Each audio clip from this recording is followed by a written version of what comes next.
عدنان صاحب کیا کہنا چاہیں گے؟ بڑی افسوسناک صورتحال ہے اس ٹائم آپ کے علاقے میں۔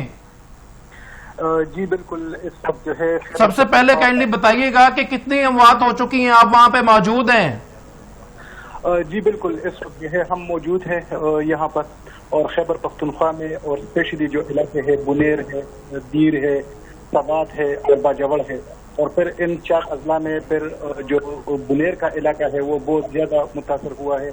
اموات کی تصدیق تو ابھی کرنا ناممکن ہے، لیکن ایک اندازے کے مطابق تقریباً 400 لاشیں وہ برآمد ہو چکی ہے۔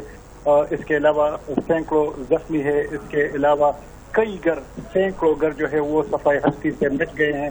جب کلاؤڈ برسٹ ہوا ہے تو اس دوران کئی گھروں کو، جس میں ایک ایک خاندان کے 10 لوگ، 15 لوگ، وہ پانی اپنے ساتھ بہا کر لے گئے ہیں، جن کی تعداد بھی جاری ہے۔ اور جس وقت یہ سیلاب آیا ہے تو اس وقت کچھ یہ صبح کا ٹائم تھا، کچھ لوگ سو رہے تھے، اس وقت کچھ بچے جو ہے وہ اسکولوں میں تھے اور کچھ لوگ اپنے دکانوں کی طرف جا رہے تھے۔ تو اسی دوران جس طرح ڈاکٹر صاحب نے کہا کہ چند ہی منٹوں میں یہ لوگوں کو اپنے لپیٹ میں، یا علاقے کو، محدود علاقے کو اپنے لپیٹ میں لے لیتا ہے۔ تو اسی طرح منٹوں کے حساب سے جو سیلاب تھا تو اس نے منٹوں کے حساب سے لوگوں کو اپنے لپیٹ میں لے لیا، اور منوں کے حساب سے بڑے بڑے پتھر وہ گھروں کے اوپر آ گئے۔ تو بہت بری صورتحال ہے یہاں پر۔ امدادی سرگرمیاں جاری ہے، امدادی سرگرمیاں ہو رہی ہے، صوبائی حکومت ہے، NDMA ہے، اور سب سے بڑھ کر جو ہے پاک فوج ہے، تو وہ لوگوں کی مدد، بروقت مدد جو ہے وہ کر رہے ہیں یہاں پر۔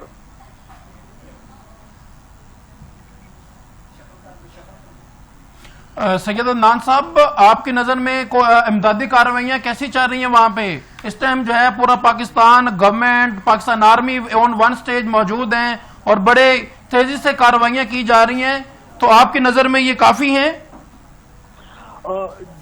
جی میں اگر کہوں کہ امدادی کارروائیاں اسی طرح کافی، تو اس کو ہم نہیں کہہ سکتے، کیونکہ بہت بڑا علاقہ جو ہے وہ متاثر ہوا ہے، اور پھر یہ آفت جو آیا ہے یہ ایک دم آیا ہے، اچانک آیا ہے۔ اس کے لیے کوئی تیاری پہلے سے نہیں کی گئی تھی، لیکن یہ اللہ کا لاکھ لاکھ شکر ہے کہ اس وقت جو ہے پاک فوج کے جوان فوری پہنچے یہاں پر، اور یہاں پر جو متاثرین تھے، جو بچے، خواتین جو پھنسے ہوئے تھے اس وقت، کیونکہ جس طرح سیلاب آیا تو سیلاب نے سب سے پہلے جو یہاں پر ہمارے پل تھے، جو رابطہ پل تھے، تو اس کو اڑا دیا، ہمارا رابطہ منقطع ہو گیا۔ اس کے علاوہ بجلی چلی گئی، مواصلاتی نظام برہم ہو گیا، بچے اسکولوں میں پھنس گئے، لوگ جگہ جگہ پر پھنس گئے، جو گھر تھے تو وہ اڑ گئے، اور لوگ کچھ جو گھر بچے تھے تو اس میں سے لوگ گھروں کے چھتوں پر جو ہے وہ چڑھ گئے۔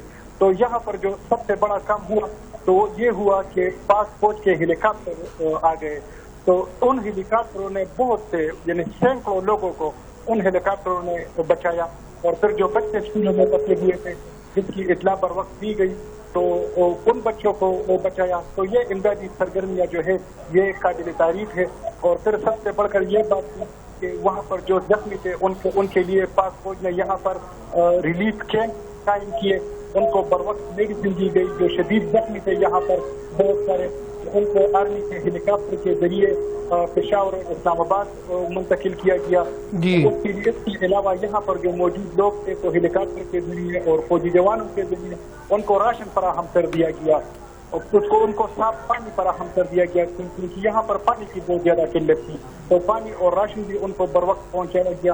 اور ابھی الحمدللہ جو ریلیف کا کام ہے تو وہ جاری ہے، پلوں کی بحالی بھی ہو رہی ہے، روڈ بھی تقریباً جو ہے وہ بحال ہو رہے ہیں، جگہ جگہ پر جو بہت بڑے بڑے پتھر پڑے ہیں، کیونکہ امدادی سامان کا پہنچنا تھوڑا سا یہاں پر مشکل ہے، روڈ جگہ جگہ پر بند ہے، تو اس کے لیے صوبائی حکومت، وفاقی حکومت یہ اپنی امدادی سرگرمیاں جاری رکھے ہوئے ہیں، اور کچھ علاقوں تک تو روڈ تقریباً ان کی بحالی ہو گئی ہے اور کچھ کی ابھی ہو رہی ہے۔